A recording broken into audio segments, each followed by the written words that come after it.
Bonjour, bonsoir. Bonjour, bonsoir et bienvenue. Bienvenue à notre entretien, l'entretien numéro 194. Laissez-moi vous dire une chose très importante aujourd'hui.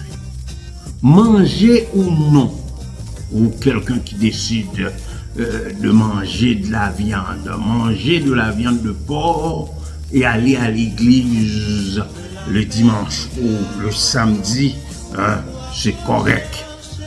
Je viens de vous le dire, c'est correct de le faire. Manger ou non de la viande de porc, aller à l'église le dimanche ou le samedi est correct. Chers amis, écoutez-moi bien. Toi-même qui me regardes, si tu décides d'aller à l'église le dimanche, c'est bon? S'il y en a d'autres qui décident d'aller à l'église le samedi, c'est encore bon.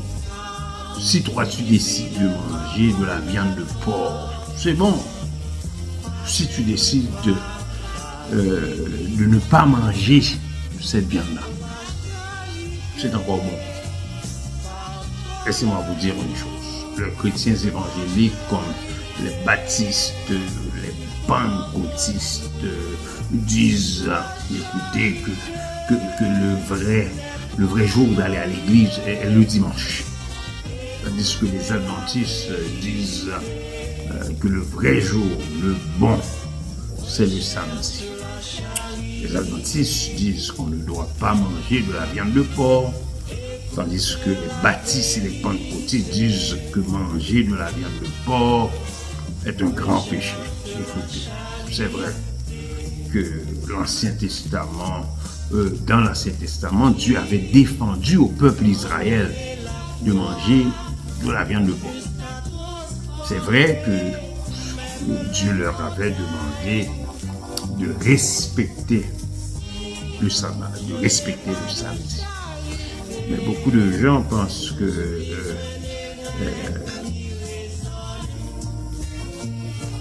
qu'il faut continuer à respecter ces principes. Écoutez, laissez-moi vous dire une chose. Si quelqu'un décide de pratiquer encore ces principes, c'est bon.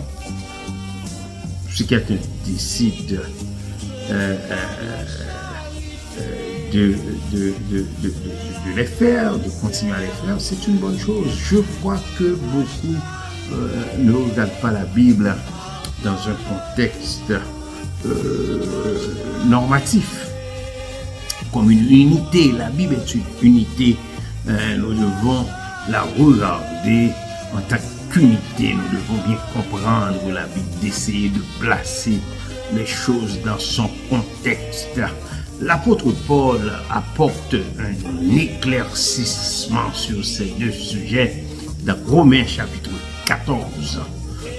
C'est un texte qui doit être lu et suivi par les baptistes, les pentecôtistes, les adventistes. Écoutez, dans Romains 14, l'apôtre Paul nous demande d'accueillir celui ou celle qui est mal affermé dans la foi, sans nous ériger en juge de ses opinions. Il a dit ainsi, l'un a la conviction qu'il peut manger de tout. L'autre qui est mal affermi dans la foi ne mange que des légumes. Que celui qui mange de tout ne méprise pas celui qui ne fait pas comme lui. Et que celui qui ne mange pas de viande ne condamne pas celui qui en mange, car Dieu lui a fait bon accueil. Et le texte nous dit que Dieu fait bon accueil de celui qui mange ou qui ne mange pas de la viande. Car qui es-tu, toi, pour juger le serviteur d'un autre? Qu'il tienne bon ou qu'il tombe, c'est l'affaire de son maître. Mais il tiendra bon car le Seigneur, son maître, a le pouvoir de le faire tenir. Il y en a qui disent tel jour vaut plus qu'un autre. Pour celui-là, ils ont tous la même valeur. hein, à chacun d'avoir une pleine conviction en lui-même. Celui qui fait une distinction entre les jours le fait pour le Seigneur. Celui qui mange le fait aussi pour le Seigneur, puisqu'il remercie Dieu, chers amis, pour sa nourriture. Et celui qui s'abstient de certains aliments, comme le porc, le fait encore pour le Seigneur, car lui aussi remercie Dieu. Aucun de nous ne vit pour lui-même et aucun ne meurt pour lui-même.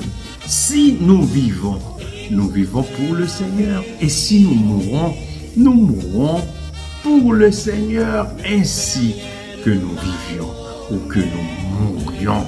Nous appartenons au Seigneur, chers amis. Évitons de nous disputer. Évitons de faire ça pour des choses pour lesquelles Dieu n'a pas de problème. Si nous décidons de manger de la viande, Dieu n'a pas de problème avec nous. Si nous décidons de ne pas en manger, Dieu n'a pas aussi de problème avec nous.